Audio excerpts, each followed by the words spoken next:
سلام، أهلا ومرحبا بكم في قناتي. إن شاء الله كامل تكونوا ملاح. اليوم جيت نحضر معاكم الكعك.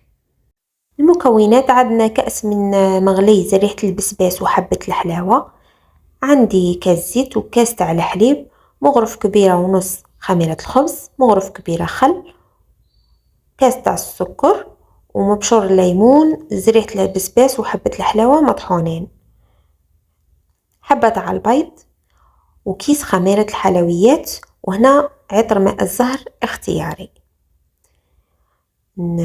نحطو هذاك الكاس تاع المغلي، نزيدو معاه كاس تاع الحليب وكاس تاع الزيت. هنا تكون يكون دافئ، ما يكونش ساخن بزاف باش ما يخسرناش الخميره. نزيدو كاس تاع السكر ونزيدو الخميره والخل. الخل يعتبر كمحسن. نخلط المكونات مع بعض بالفوي، نزيدو بياض البيضه والصفر نحتفظوا به باش ندهنوا الكعك من الفوق. نخلطوا المكونات مع بعض ونزيدوا المبشور والزريرة هادوك مطحونين، نزيدوا الفرينة وكيس خميرة الحلويات، ومن بعد نبقاو نضيفوا في الفرينة حتى تتلم لنا العجينة وتكون عجينة طرية تتلاصق.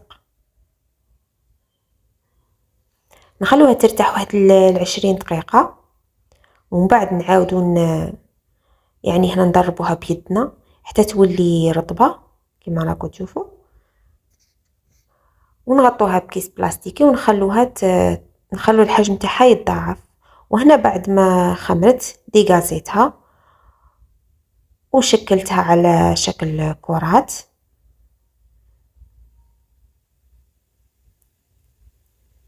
هنا كانت قطعت لي 12 كورية صغيرة. ومن بعد نحلوهم كما راكم تشوفوا، نبدو من اللي شكلناها الاولى ونجو رايحين نشكلوها كيما هكا، نطووها نحلوها ومن بعد نبدو نطوو فيها هكا بالطول كيما راكم تشوفوا. وهنايا بعد ما كنت كاع شكلتهم نولي الاولى اللي شكلتها ونعاود نديرها كيما هكا، نحلها ونديرها بالخدمي كيما هكذا ونقفلها. هنايا بعد ما شكلت كامل الكميه اللي كانت عندي، نديرهم في مكان دافئ يعاودوا يخمروا للمره الثانيه. وهنايا بعد ما خمروا دهنتهم بصفار البيض مع شويه تاع الحليب، ودرت فوقهم جنجلان ودرتهم يطيبوا في فرن مسخن مسبقا.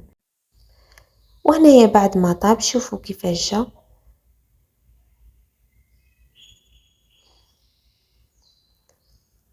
وبهذا نكون وصلنا الى نهاية الفيديو.